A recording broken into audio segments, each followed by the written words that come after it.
ಚಿಪ್ಪನ್ನ ತೆಗೆಯಲು ಹೋಗಿ ಮೂವರು ಜಲಸಮಾಧಿಯಾಗಿದ್ದಾರೆ. ಒಂದೇ ಕುಟುಂಬದ ಮೂವರ ದುರ್ಮರಣ. 8 ಮಂದಿ ನೀರಿನಲ್ಲಿ ಮುಳುಗಿರುವಂತಹ ಶಂಕೆ ವ್ಯಕ್ತವಾಗಿದೆ. ತಟ್ಟೆಹಕ್ಕಲು ನದಿಯಲ್ಲಿ ಈ ಘನಘೋರ ದುರಂತ ನಡೆದಿದೆ.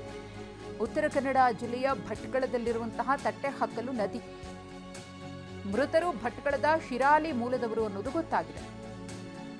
ಕಪ್ಪೆ ಚಿಪ್ಪನ್ನ ತೆಗೆಯೋದಕ್ಕೆ ಹೋಗಿ ಒಂದೇ ಕುಟುಂಬದ ಮೂವರು ಜಲಸಮಾಧಿಯಾಗಿರುವಂತಹ ದುರ್ಘಟನೆ.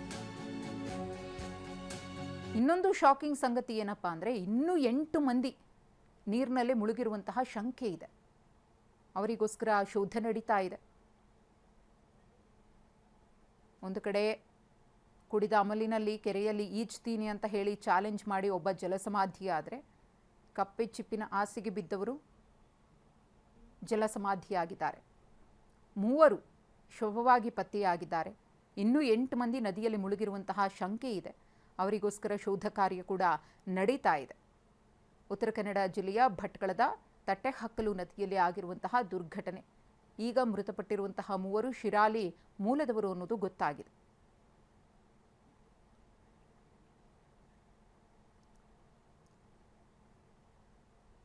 ಸ್ಥಳೀಯರೆಲ್ಲರೂ ಕೂಡ ಜಮಾಯಿಸಿದ್ದಾರೆ. ಅಲ್ಲಿನ ಸ್ಥಳೀಯರೇ ಆಗಿರ್ತಾರೆ ಅಥವಾ ಹೊಸದಾಗಿ ಏನಾದರೂ ಬಂದಿದ್ರಾ? ಆ ನದಿಯ ಆಳ ಎಷ್ಟಿದೆ, ಎಷ್ಟು ಅಪಾಯಕಾರಿಯಾಗಿದೆ? ಕಪ್ಪೆ ಚಿಪ್ಪಿನ ಆಸೆಗೋಸ್ಕರ ಹೋಗಿ ಜೀವ ಕಳ್ಕೊಂಡಿದ್ದಾರೆ ಅಂದರೆ ಅದಕ್ಕಿಂತ ದುರಂತ ಮತ್ತೊಂದಿಲ್ಲ. ನಮ್ಮ ಪ್ರತಿನಿಧಿ ಸೂರಜ್ ಮತ್ತಷ್ಟು ಮಾಹಿತಿಯನ್ನು ಕೊಡ್ತಾರೆ ದೂರವಾಣಿ ಸಂಪರ್ಕದಲ್ಲಿ. ಸೂರಜ್, ಏನಾಯಿತು ಅಂತ ಹೇಳಿ? ಕಪ್ಪೆ ಚಿಪ್ಗೋಸ್ಕರ ಹೋಗಿ ಈ ರೀತಿ ಜೀವ ಕಳ್ಕೊಳ್ತಾರೆ ಅಂದರೆ ಇದಕ್ಕಿಂತ ದುರಂತ ಮತ್ತೊಂದಿಲ್ಲ.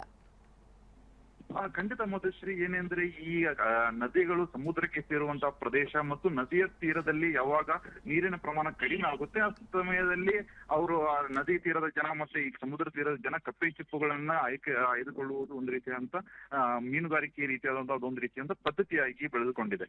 ಅದೇ ರೀತಿಯಾದಂತಹ ಪದ್ಧತಿಯಲ್ಲಿ ಈ ಉತ್ತರ ಕನ್ನಡ ಜಿಲ್ಲೆಯ ಭಟ್ಕಳ ತಾಲೂಕಿನ ಕಪ್ಪೆ ಹೊಟ್ಲು ಎಂಬ ನದಿಯ ತೀರದಲ್ಲಿ ಸುಮಾರು ಒಂದು 14 ಜನರು ಕಪ್ಪೆ ಚಿಪ್ಪೆ ಆಯ್ದುಕೊಳ್ಳಲು ಹೋಗಿದ್ರು. ಆ ಸಂದರ್ಭದಲ್ಲಿ ಸಹಜವಾಗಿ ನೀರಿನ ಪ್ರಮಾಣ ಎಷ್ಟಿದೆ ಎಂಬುದು ಅವ್ರಿಗೆ ಗೊತ್ತಾಗದೆ ಅವರು ನದಿಯಲ್ಲಿ ಹಂಗೆ ಮುಂದೆ ಕಪ್ಪೆ ಚಿಪ್ಪನ್ನು ಆರಿಸಿಕೊಳ್ಳಲು ಹೋಗಿದ್ದಾರೆ. ಆರಿಸಿಕೊಳ್ಳಲು ಹೋದ ಸಂದರ್ಭದಲ್ಲಿ ಒಮ್ಮೆ ನೀರಿನ ಪ್ರಮಾಣ ಹೆಚ್ಚಿಗೆ ಆದ ಸಂದರ್ಭದಲ್ಲಿ ಒಂದಿಬ್ಬರು ಜನ ಮುಳುಗಿದ್ದಾರೆ. ಒಂದಿಬ್ಬರು ಜನರು ಪ್ರಾಣ ಉಳಿಸುವುದಕ್ಕೆ ಮತ್ತೊಂದಿಬ್ಬರು ಜನ ಹೀಗೆ ಒಂದು 9 ಜನ ಹೋಗಿದ್ದಾರೆ ಅಂತಾನು ಸಹಿತ ಮಾಹಿತಿ ಬರ್ತಾ ಇದೆ. ಈಗಾಗಲೇ ಒಂದು 3 ಜನರ ಮೃತದೇಹವು ಸಹಿತ ಸಿಕ್ಕಿದೆ.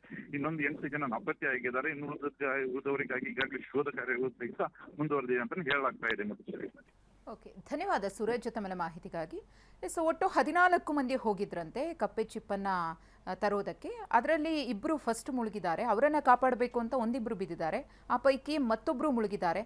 ಅವ್ರನ್ನೂ ಕಾಪಾಡೋಣ ಅಂತ ಹೇಳಿ ಒಬ್ಬರಾದ್ಮೇಲೆ ಒಬ್ರು ಹೋಗಿದ್ದಾರೆ. ಈ ರೀತಿಯಾಗಿ ಒಟ್ಟು ಒಂದು 11-12 ಜನ ಹೋಗಿದ್ದಾರೆ. ಆ ಪೈಕಿ 3 ಮೃತಪಟ್ಟಿದ್ದಾರೆ. 8 ಮಂದಿ ನಾಪತ್ತೆಯಾಗಿದ್ದಾರೆ ಅನ್ನೋದು ಗೊತ್ತಾಗ್ತಾ ಇದೆ. ಅವರಿಗೋಸ್ಕರ ಹುಡುಕಾಟ ಕೂಡ ನಡೀತಾ ಇದೆ. ಕಪ್ಪೆ ಚಿಪ್ಪು ತೆಗೆಯಲು ಹೋಗಿದ್ದು ಒಟ್ಟು 14 ಮಂದಿ. ಈ ವೇಳೆ ನದಿ ನೀರಿನಲ್ಲಿ ಮುಳುಗಿದ್ದಾರೆ 8 ಮಂದಿ. 8 ಮಂದಿಯ ಪೈಕಿ 3 ಸಾವನ್ನಪ್ಪಿರುವ ಮಾಹಿತಿ ಸದ್ಯಕ್ಕೆ ಸಿಕ್ಕಿದೆ. ಉಳಿದವರಿಗೋಸ್ಕರ ಶೋಧ ಕಾರ್ಯ ನಡೀತಾ ಇದೆ.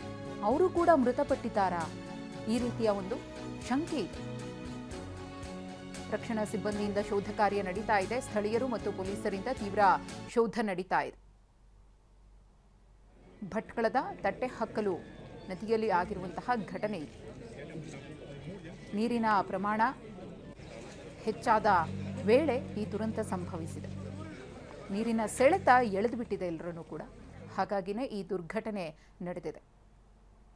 3 ಮೃತದೇಹ ಸಿಕ್ಕಿದೆ. ನಾಪತ್ತೆಯಾಗಿರುವವರಿಗೋಸ್ಕರ ಶೋಧ ಕಾರ್ಯ ನಡೀತಾ ಇದೆ.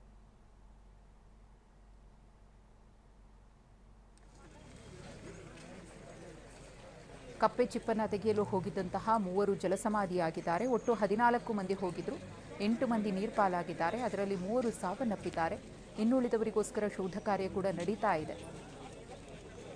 ಮೀನುಗಾರಿಕೆ ಹಾಗೆ ಕಪ್ಪೆ ಚಿಪ್ಪನ್ನ ಕೂಡ ಸಂಗ್ರಹಿಸುವಂತಹ ಕೆಲಸ, ಅದನ್ನು ತರುವಂತಹ ಕೆಲಸವೂ ಕೂಡ ಒಂದಷ್ಟು ಮಂದಿಗೆ ಕಾಯಕ ಆಗಿರುತ್ತೆ. ಅದಕ್ಕೋಸ್ಕರನೇ ಇವತ್ತು ಒಟ್ಟು 14 ಮಂದಿಯೂ ಕೂಡ ಹೋಗಿರುವುದು, ನದಿಗಿಳಿದಿರುವುದು. ಆದರೆ ದುರ್ದೈವ, ಏನಾಯಿತು ಏನೋ ಗೊತ್ತಿಲ್ಲ, ನೀರಿನ ಸೆಳೆತ ಹೆಚ್ಚಾಗಿದೆ. ಒಟ್ಟು 8 ಮಂದಿ ಆ ನೀರಿನ ರಭಸಕ್ಕೆ ಮುಳುಗಿ ಹೋಗಿದ್ದಾರೆ. 3 ಸಾವಾಗಿದೆ. ಇನ್ನುಳಿದವರ ಹುಡುಕಾಟ ನಡೀತಾ ಇದೆ. ಅವರು ಕೂಡ ಸಾವನ್ನಪ್ಪಿರುವಂತಹ ಶಂಕೆ ವ್ಯಕ್ತವಾಗಿದೆ. ಇವಾಗ ಮಳೆ ಬೇರೆ ಬರ್ತಾ ಇದೆ, ನೀರಿನ ಹರಿವು ಜಾಸ್ತಿ ಆಗಿರುತ್ತೆ. ಆದರೆ ಹೆಚ್ಚಿನ ಪ್ರಮಾಣದಲ್ಲಿ ಕಪ್ಪೆ ಚಿಪ್ಪನ್ನು ಸಂಗ್ರಹಿಸಬಹುದು ಅನ್ನೋ ಆಸೆ ಇದೆಯಲ್ಲ, ಅದು ಅವರನ್ನು ಮತ್ತಷ್ಟು ದೂರಕ್ಕೆ ಎಳೆದುಕೊಂಡು ಹೋಯ್ತಾ, ಅಪಘಾತಕ್ಕೆ ಅಥವಾ ಈ ಅವಘಡಕ್ಕೆ ಕಾರಣವಾಗುವಂತಹ ಆ ಆಳವಾದ ಜಾಗವನ್ನು ಇವರೇ ಹುಡುಕಿಕೊಂಡು ಹೋದ್ರಾ? ಈ ರೀತಿಯ ಒಂದು ಪ್ರಶ್ನೆ. ಸಹಜವಾಗಿ ಅವರೆಲ್ಲರಿಗೂ ಕೂಡ ಅಭ್ಯಾಸ ಇದ್ದೇ ಇರುತ್ತೆ, ಏನು ಮೊದಲ ಸಲ ಹೋಗಿರೋದಲ್ಲ. ಸಾಕಷ್ಟು ಬಾರಿ ಈ ರೀತಿ ಕಪ್ಪೆ ಚಿಪ್ಪನ್ನು ಆರಿಸೋದಕ್ಕೆ ಹೋಗಿರ್ತಾರೆ. ಆದರೆ ಇವತ್ತು ಗ್ರಹಚಾರ ಸರಿ ಇರಲಿಲ್ಲ, ದುರಂತ ನಡೆದು ಹೋಗಿದೆ. 3 ಮೃತದೇಹಗಳನ್ನು ಹೊರತೆಗೆಯಲಾಗಿದೆ. ಇನ್ನುಳಿದವರಿಗೋಸ್ಕರ ಶೋಧ ಕಾರ್ಯ ನಡೀತಾ ಇದೆ. ಕೆಲವು ಸಂದರ್ಭಗಳಲ್ಲಿ ನೀವು ಯಾವುದೇ ಕ್ಷೇತ್ರದಲ್ಲಿ ಎಷ್ಟೇ ಪರಿಣಿತರಾಗಿದ್ದರೂ ಕೂಡ ಆಗುವಂತಹ ಒಂದೊಂದು ಸಣ್ಣ ತಪ್ಪುಗಳಿಂದಾಗಿ ಜೀವವೇ ಹೋಗುತ್ತೆ ಅನ್ನೋದಕ್ಕೆ ಇದು ಮತ್ತೊಂದು ನಿದರ್ಶನ.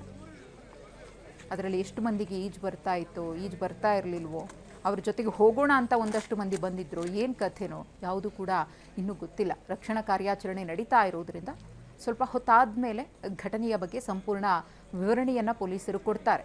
ಏನು ಸಮಸ್ಯೆ ಆಯಿತು, ನಿಜಕ್ಕೂ ಕೂಡ ಕಾರಣ ಏನು ಈ ದುರಂತಕ್ಕೆ ಅಂತ. ಇದೊಂದು ದೊಡ್ಡ ಅನಾಹುತ. 8 ಮಂದಿ, 3 ಮೃತದೇಹ ಪತ್ತೆಯಾಗಿದೆ. ಇನ್ನುಳಿದವರಿಗೋಸ್ಕರ ಶೋಧ ನಡೀತಾ ಇದೆ. ಅದರ ಜೊತೆಗೆ 14 ಮಂದಿ ಹೋಗಿದ್ರು, 8 ಮಂದಿ ಮುಳುಗಿದ್ದಾರೆ ಅನ್ನೋದು ಗೊತ್ತಾಗಿದೆ, 3 ಸಾವನ್ನಪ್ಪಿದ್ದಾರೆ. ಇನ್ನುಳಿದವರು ಯಾರು ಇವರ ಜೊತೆ ಹೋಗಿದ್ರು, ಅವರೇನಾದರೂ ಈ ಘಟನೆಯ ಬಗ್ಗೆ ಮಾಹಿತಿಯನ್ನು ಕೊಡ್ತಾರಾ ಅಥವಾ ಅವರ ಕಂಡೀಷನ್ಸ್ ಹೇಗಿದೆ ಅನ್ನೋದ್ರ ಬಗ್ಗೆ ಡೀಟೇಲ್ಸ್ ಲಭ್ಯವಾಗಬೇಕಿದೆ.